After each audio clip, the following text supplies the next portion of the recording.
Hello everyone, welcome back. Today we are going to discuss the 10th chapter of Geography from Integrated Social Science, Ratna Sagar, Class 6. So far we have discussed about the physical features and climatic conditions of India. And in this particular video and in this particular chapter, we are going to study about the natural vegetation and fauna in India. This chapter details the various aspects of flora and fauna through the classification of different vegetation types to distribution of biosphere reserves, wildlife sanctuaries, and national parks in India. India. When we talk about India, India features as a land of immense natural vegetation and a wide ranging variety of fauna. Our ecosystem comprises an integrated network of flora and fauna and beautifies the Indian mainland.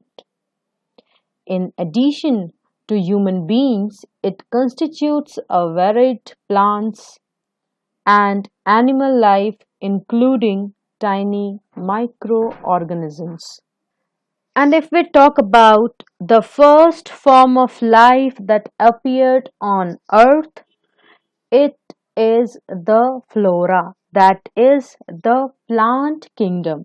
The first form of life on earth is flora, the plant kingdom, and it was followed by fauna and then by human beings. Talking about vegetation and wildlife, these are the two important natural resources. If we talk about natural vegetation is the plant cover in its original form without much changes done by humans. What is natural vegetation?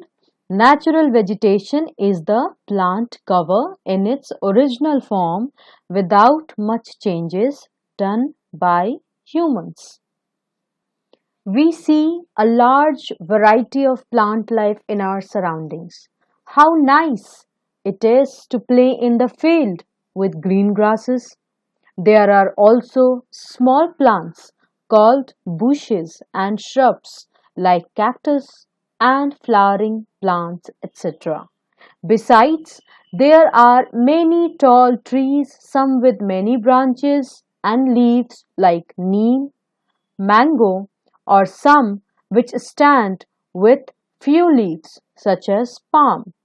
The grasses, shrubs, and trees which grow on their own without interference or help from human beings are called natural vegetation, as we have discussed it earlier also. Do you wonder how these differ from each other? Different types of natural vegetation are dependent on different climatic conditions, among which the amount of rainfall is very important. And India has a variety of forests due to the variation in relief and rainfall. At present, about one-fifth of the total area of our country is under forest. Ideally, the area under forests should be about one third.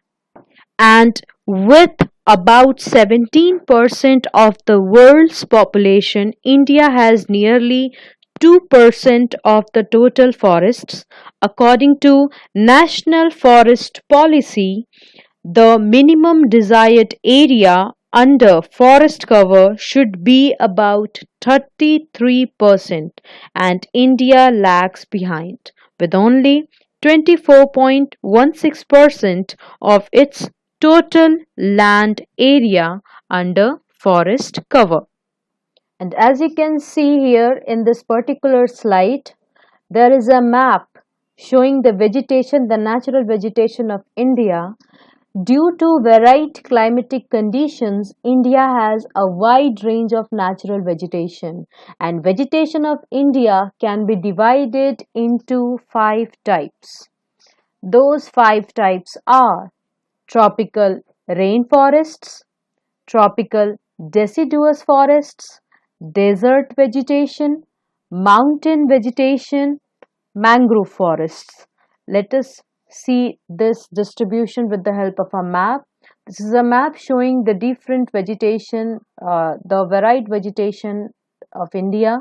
Tropical rainforest, tropical deciduous forest, desert forest, mangrove forest and mountain forest. You can see here in this particular map, it this political map of India is showing us the distribution of vegetation in our country. Let us discuss this about these vegetation in further details with the help of this table. Coming on to the location of tropical rainforests are basically found along the rainy slopes of Western Ghats, the hills of eastern India, the Andaman and Nicobar Islands, and in some part of West Bengal and Odisha. Talking about the species of trees found in this particular forests are ebony, mahogany, and rosewood. The characteristics or the features of tropical rainforests are: these forests are also known as evergreen forests. The trees that grows in this particular forest are tall and thick.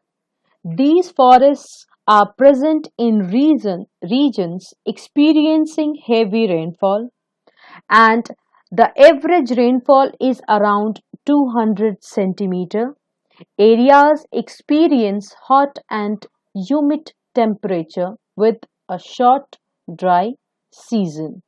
Talking about the tropical deciduous forest, a major portion of India is covered with these forests. Let me show you this one with the help of the map. You can see this is the region. Okay, this is the region which basically the deciduous forests lies or are found. Okay, so a major portion of India is covered with these forests.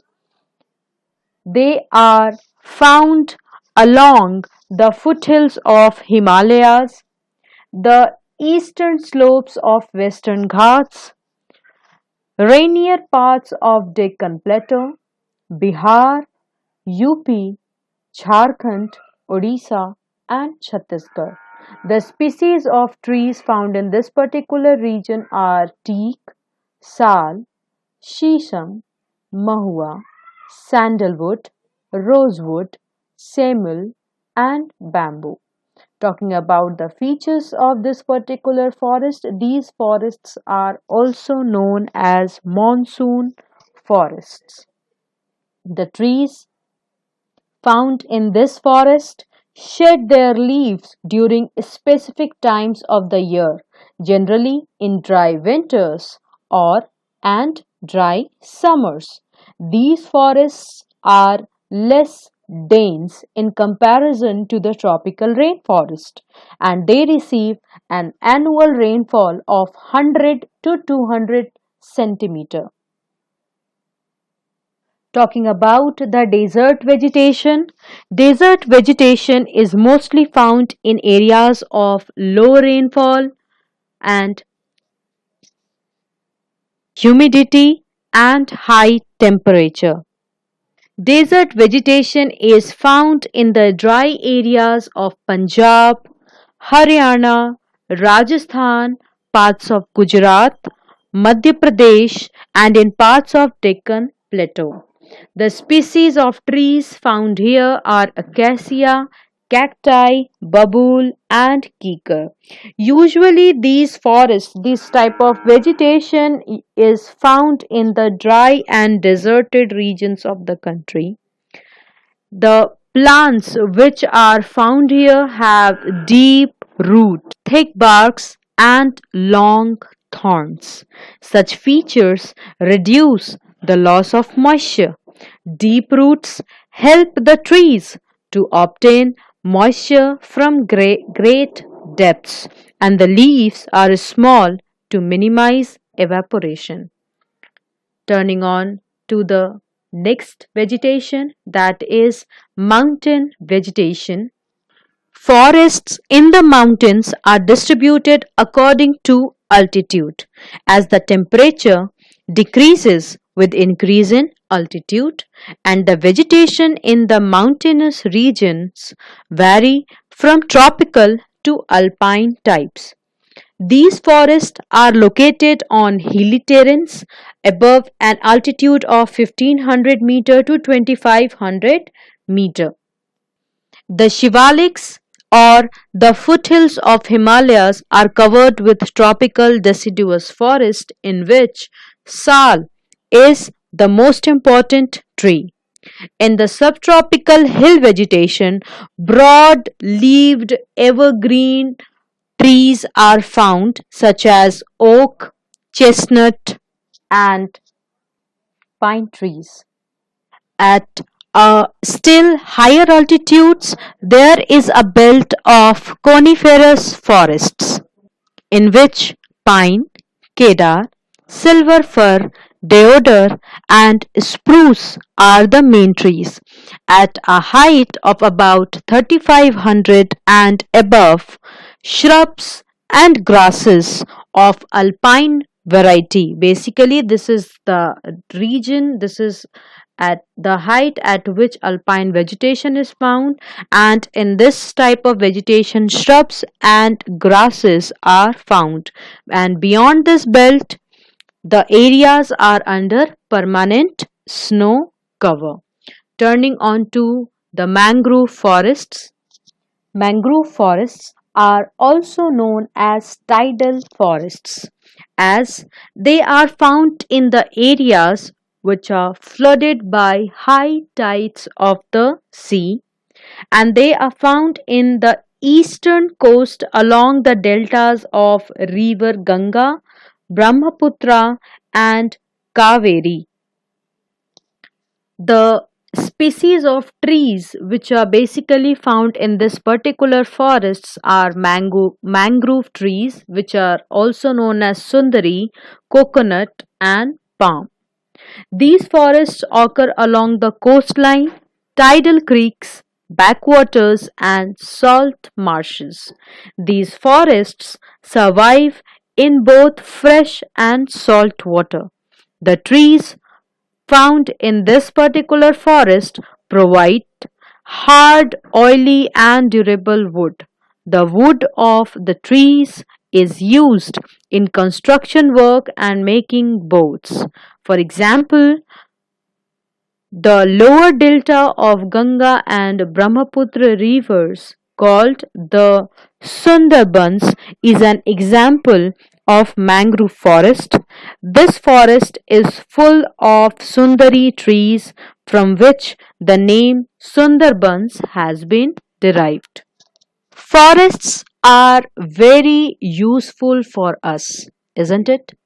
They perform various functions. Plants release oxygen that we breathe and absorb carbon dioxide. The roots of the plants bind the soil, thus, they control soil erosion. Forests provide us with timber for furniture, fuel, food, fodder, medicinal plants, and herbs, lac, honey, gum, etc. Forests are the natural habitat of wildlife.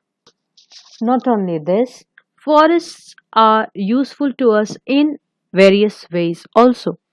They play an important role in developing the economy of a country. They help in maintaining the ecological balance of nature as well. As I have already discussed, that they are home to a large variety of flora and fauna. They prevent soil from getting eroded, thus enhancing its fertility. They regulate air currents and prevent the occurrence of floods. But it is a matter of concern that natural vegetation has been destroyed to a large extent because of the reckless cutting of trees.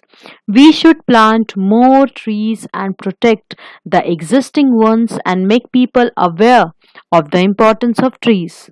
We can have special programs like One Mahotsav to involve more people in making our earth green.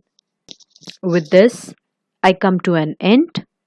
In next video, we'll be discussing about the wildlife of our country, in which we'll be discussing in detail about the natural wildlife, which includes various species of animals, and we'll also discuss about the wildlife sanctuaries and national parks which have been set up to protect wildlife in India. With this, I call it a day. Do read the topics and then watch the video. Till then, have a nice day.